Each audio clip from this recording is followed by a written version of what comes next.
तो भाई ये तो कांग्रेस को भी आत्मचिंतन करने की जरूरत है। यही तो मैं कह रहा, कांग्रेस को भी आत्मचिंतन करने की जरूरत है।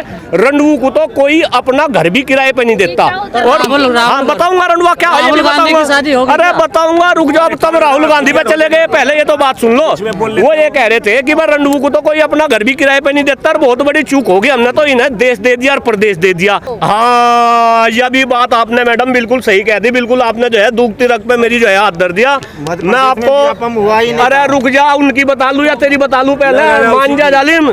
हाँ तो मैं तो कह रहा है हमारे अंदर भी गलती है, मुझे भी स्वीकार रहे। लेकिन अगर भारतीय जनता पार्टी की गलती तो उसमें चुटकी तुम्हें क्यों लग जावे? बात क्यों नहीं सुन रहे आप? ये कांग्रेस नहीं आ रही, ये तो इस देश में भ्रष्टाचार का मुद्दा आ रहा, इस देश में महंगाई का मुद्दा आ रहा, इस देश में बेरोजगारी का मुद्दा आ रहा, इस देश में गंगा की सफाई का मुद्दा आ रहा, इस देश में किसानों का मुद्दा आ रहा। और कौन कौन से मुद्दे बताऊं, ये तो सब हार गए। अगर कोई जीतता नहीं, सुन लो, अगर इस देश में जीतता तो भाई वो धर्म का मुद्दा फिर जीत गया, वो जाति का मुद्दा जीत गया, ये ढकोसले का मुद्दा जीत गया। अब इस पे सभी को चिंतन करने की बात है, सभी के लिए ये चिंतन का विषय है। आपके लिए धर्म मुद्दा नहीं है? नहीं, धर्म देखिए भाई, मैं तो अलग अलग मंचों से इस बात को कहूँ कि राजनीति के अंदर धर्म का समावेश होना ही नहीं चाहिए। लेकिन दुर्भाग्य है इस देश का कि राजनीति के अंदर धर्म का ही जिक्र हो रहा। अरे मैं तो शिक्षक आदमी। कांग्रेसी क्यों जा रहे हैं मंदिर? नहीं कांग्रेसी मंदिर जाना छोड़ दे, मतलब तो नहीं। अगर मैं ये नहीं कह रहा कि नहीं, गलत है। नहीं, आप एक बात बताओ, मतलब मंदिर में जाना छोड़ दे क्या? अरे भाई मैं तो कह रहा राजनीति में धर्म की बात ना करो। अगर राजनीति में धर्म की बात होगी, जो दूसरे असली मुद्दे हैं, शिक्षा के मुद्दे हैं, स्वास्थ्य के मुद्दे हैं, हम यहाँ कांग्रेस मुख्यालय में खड़े, मेरे ख्याल से AQI कितना होगा, एयर क्वालिटी इंडेक्स 400 से ऊपर होगा। क्या कोई पर्यावरण की बात कर रहा? आज इस देश में सांस लेने के लिए हवा नहीं बची, पीने के लिए पानी नहीं बचा, खाने के लिए शुद्ध खाद्यान्न नहीं बचा, हमारी शिक्षा व्यवस्था अच्छी नहीं बची। और मैं तो कह रहा मोदी जी को हमने प्रधानमंत्री बनाया था 9 साल पहले, उन्होंने जो मुद्दे, जिन मुद्दों को लेकर मुद्दे तो कांग्रेस ने भी नहीं बनाए ना। देखिए नहीं, चुनाव में बनाए कांग्रेस ने मुद्दे। तो भाई ये तो कांग्रेस को भी आत्मचिंतन करने की जरूरत है। यही तो मैं कह रहा, कांग्रेस को भी आत्मचिंतन करने की जरूरत है। भाई इस देश में आज कोई नहीं ये मान सका था, खुद भारतीय जनता पार्टी के लोग भी ये कह रहे थे कि भाई मध्य प्रदेश में जीत निश्चित है, जो है मध्य प्रदेश में कांग्रेस आओगी। ये भारतीय जनता पार्टी के लोग कह रहे थे। गौर से देश की दुनिया और दुनिया के लोग इस बात को सुने कि भारतीय जनता पार्टी के लोग भी ये कह रहे थे कि मध्य प्रदेश जैसे राज्य में कांग्रेस की सरकार बनेगी। क्यों भाई, क्यों नहीं बनी सरकार?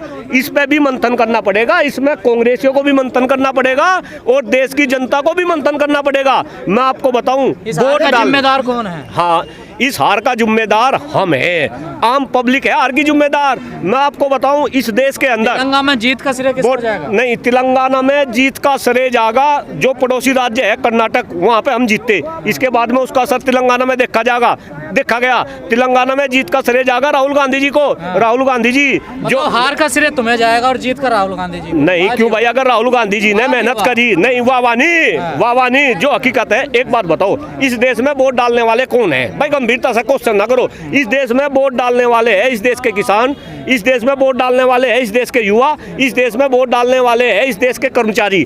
आज इस देश में किसान परेशान। मैं बताऊं, मुजफ्फरनगर से आता हूं, जाटलैंड से आता हूं। मुजफ्फरनगर के अंदर शामली बराबर में ही जो है जिला है, शामली जिले में 90 दिन तक बेचारे किसान 3 महीने तक जो है ऐसे ही धरने पे बैठे रहे। उन्हें अपना 5-7 दिन पहले धरना खत्म किया। अरे यहाँ किसानों का इतना बुरा हाल। इसके बाद आप युवाओं की बात कर लो, आप तो सारे युवा खड़े हैं यहाँ पे। देश में बेरोजगार खत्म हो रहे, बेरोजगारी चरम पे है, तो भाई इन युवा की नहीं सुनी जा रही। इसके बाद कर्मचारी, आप देख रहे होंगे पुरानी पेंशन बहाली को लेकर कर्मचारी किस तरीके से संघर्ष कर रहे थे। क्यों भाई? तो फिर क्यों नहीं मुद्दे बनाए कांग्रेस ने ये? अरे कांग्रेस के नेता क्यों कह रहे हैं कि हमने बात आपकी सही है। जब देश की जनता पे यूं राजनीति के अंदर जो है धर्म का चश्मा चढ़ जाना है, भाई उस चश्मे को उतारना थोड़ा सा मुश्किल है। मैं भी ऐसा ही आदमी था। मैं भी आज से अगर कुछ समय पहले की बात करूं, मैं भी भाजपा वालों की बात कर रहा था, लेकिन वो चश्मा मेरे ऊपर से उतर गया। अब धीरे धीरे लोगों का चश्मा उतर रहा। मैं परसों बागपत जिले में था और मैं एक गांव में था, ग्रामीण क्षेत्र से मैं बिलोंग करता हूं और गांवों के लोगों के बीच में मैं रहता हूं। वहां पे एक बुजुर्ग आदमी थे 90 साल के, मेरी उनसे बात हो रही थी परसों।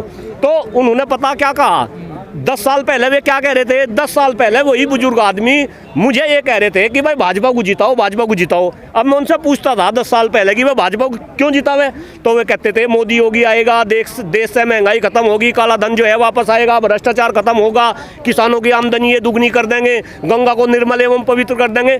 अब उन्हीं इंसान से, उन्हीं बुजुर्ग आदमी से मैं परसों बागपत में बात कर रहा था। पता उन्होंने क्या कहा? हो सके कुछ लोगों को ये बात अटपटी लगे, मेरी भाषा है मर्यादित हो सके, क्योंकि अभी भी मैं एक टीवी चैनल की डिबेट पे था, वहाँ पे इस बात पे जो है बवाल मच गया। उन बुजुर्ग आदमी ने कहा भाई बहुत बड़ी गलती कर दी। देखिए रंडवू कुतो, रंडवू का मतलब इस पे कुछ लोग जो है विवादित सोचेंगे कि डॉक्टर साहब ऐसी बात कर रहे। रंडवू कुतो कोई अपना घर भी किराए पे नहीं देता। और हाँ बताऊंगा रंडवा क्या है, अरे बताऊंगा, रुक जाओ, तब राहुल गांधी पे चले गए, पहले ये तो बात सुन लो। वो ये कह रहे थे कि भाई रंडवू को तो कोई अपना घर भी किराए पे नहीं देता, और बहुत बड़ी चूक होगी, हमने तो इन्हें देश दे दिया और प्रदेश दे दिया।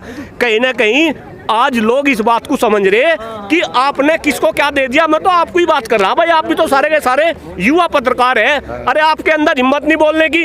इस देश में इन्होंने सांस लेने के लिए हवा नहीं छोड़ी, पीने के लिए पानी नहीं छोड़ा, खाने के लिए शुद्ध खाद्यान्न नहीं छोड़ा, हमारी शिक्षा व्यवस्था अच्छी नहीं छोड़ी, बेरोजगारी इस देश में चरम में, और फिर भी आप भी जो है ऐसी बात कर रहे हैं, कैसा काम चलेगा? अरे आपका स्वास्थ्य, इस देश की नस्ल खत्म होते लग रही श्रीमान जी। देखो ये बुजुर्ग आदमी मेरे पास में खड़े, जैसा स्वास्थ्य मेरे बाबा जी का था, कांग्रेस बात होना पूरी कांग्रेस की बात बताएंगे। जैसा स्वास्थ्य मेरे बाबा जी का था, ऐसा स्वास्थ्य मेरे पिताजी का नहीं रहा। जैसा स्वास्थ्य मेरे पिताजी का था, ऐसा स्वास्थ्य मेरा नहीं, और जैसा स्वास्थ्य मेरा है, ऐसा स्वास्थ्य आप जैसे बच्चों का नहीं। क्यों भाई ये नस्ल बिगड़ने लग रही? क्या राजनीति में स्वास्थ्य की चर्चा हो रही? क्या राजनीति में जो मुद्दे हैं वे मुद्दे तो गायब है। भाई हिंदू मुस्लिम जाति धर्म संप्रदाय, और मैं तो हिंदू मुस्लिम भी कह रहा पूरी गंभीरता के साथ। डॉक्टर कुलदीप मलिक एक ऐसा इंसान है जिसने इस देश में जनसंख्या नियंत्रण कानून के लिए अपना बराबर योजना पे वोट पड़ा है मामा को। हाँ यह भी बात आपने मैडम बिल्कुल सही कह दी। बिल्कुल आपने जो है दुखती रख पे मेरी जो है हाथ धर दिया। मैं आपको अरे रुक जा, उनकी बता लूं या तेरी बता लूं पहले? मान जा जालिम। इस देश में मैं आज कांग्रेस मुख्यालय में खड़ा, लेकिन मैं अटल बिहारी वाजपेयी जी को याद कर रहा। अटल बिहारी वाजपेयी जी ने कभी ये कहा था कि अगर आपको देश की जनता को कुछ मुफ्त में देना तो तीन चीज दे दो, उन्हें शिक्षा दे दो, उन्हें स्वास्थ्य दे दो और उन्हें न्याय दे दो। इसके अलावा आप देश की जनता को अगर कुछ भी मुफ्त में दोगे तो आप देश को कमजोर करोगे और देश की जनता को आप अपाहिज कर देंगे। तो 1500 दे रहे थे। हाँ तो मैं तो कह रहा है हमारे अंदर भी गलती है, मुझे भी स्वीकार रहे, लेकिन अगर भारतीय जनता पार्टी की गलती तो उसमें चुटकी तुम्हें क्यों लग जावे? बात क्यों नहीं सुन रहे आप? क्यों नहीं सुनते आप? क्या दिक्कत है? आप भी बिक लिए क्या? अरे आप जैसे युवा पत्रकार भी जब बिक जाएंगे तो इस देश का क्या हाल होगा ये भी सोचो। हमने तो अपना जैसे तैसे करके टाइम निकाल लिया, आने वाले टाइम में तुम कहाँ जाओगे? और मैं फिर कह रहा, अरे युवाओं का तो भाई इतना बुरा हाल है। देखे तुम्हें जो है, आप बार बार धर्म की बात कर रहे हैं। जब धर्म की नहीं, मैं युवा की बात कर रहा हूँ। एक मिनट, आपने धर्म की बात, सवाल धर्म पे क्यों लेके जा रहे हैं? प्रोफेसर साहब सवाल तो सुन लो। आप बार बार धर्म की बात कर रहे हैं। जब कमलनाथ धीरेन्द्र शास्त्री को लेकर साथ घूम रहे, वोट मांग रहे, तब कहाँ थे कांग्रेसी? हाँ मैं कह रहा, हाँ। अगर भाई वे भी धर्म को लेकर आ रहे तो गलत कर रहे हैं, परिणाम आगे ना। अरे अब देश की जनता कहीं ना कहीं भाई सबको जो है जवाब देने का काम करेगी और देश की जनता समझेगी। आज गरीब का बच्चा, इतने लोग यहाँ पे है, किसी में हिम्मत है कि गरीब का बच्चा अपने बच्चों को पढ़ा ले? मैं आपको बताऊं, जब गरीब का बच्चा बेचारा सुबह उठता है, उसे अच्छे से नाश्ता नहीं मिलता, उसके लिए गाड़ी नहीं आती स्कूल की, वो सरकारी स्कूल में जाएगा। बात कंप्लीट होने दो। सरकारी स्कूल में वो सरकारी खिचड़ी खाएगा। कैसी खिचड़ी? उसमें मच्छर पड़े रहेंगे, उसमें जो है छिपकली पड़ी रहेगी। और अमीर का बच्चा क्या करेगा? अमीर का बच्चा सुबह सुबह हॉर्लिक्स पिएगा, बादाम का दूध पिएगा। इसके बाद जो है प्राइवेट स्कूल की बस आएगी, एसी बस में वो बैठ कर जाएगा। फिर वो क्या करेगा?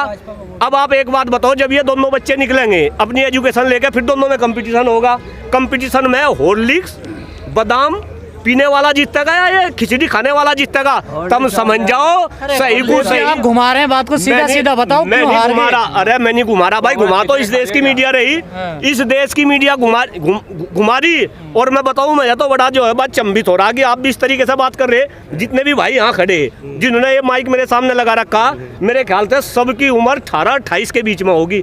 और आप ही मोदी जी चिल्लाते हैं ना, भाइयों बहनों, मेरा देश युवाओं का देश है। मैं आपसे पूछ रहा कि युवाओं के लिए क्या कर दिया? युवा तो इस देश का बर्बाद कर दिया। और जो अच्छे हाँ बता, हाँ पूछो भाई, आप भी सही बात करें। तब मध्य प्रदेश राजस्थान में वोट, अरे मैं यही तो भाई, यही तो मैं समझाने की कोशिश कर रहा। नहीं, मैं यही बात कर रहा। यही तो इस देश का सबसे बड़ा दुर्भाग्य है। आप एक बात बताओ, 2002 भाई, एक का जवाब दूंगा मैडम। 2014 में मोदी जी प्रधानमंत्री बनाए थे, आपने भी वोट तू नहीं दी होगी। अरे भाई मैं भी खुल के कह रहा, मैं भी नहीं वोट दी थी। अरे बात तो सुन ले मेरे भाई, पहले मेरी कंप्लीट।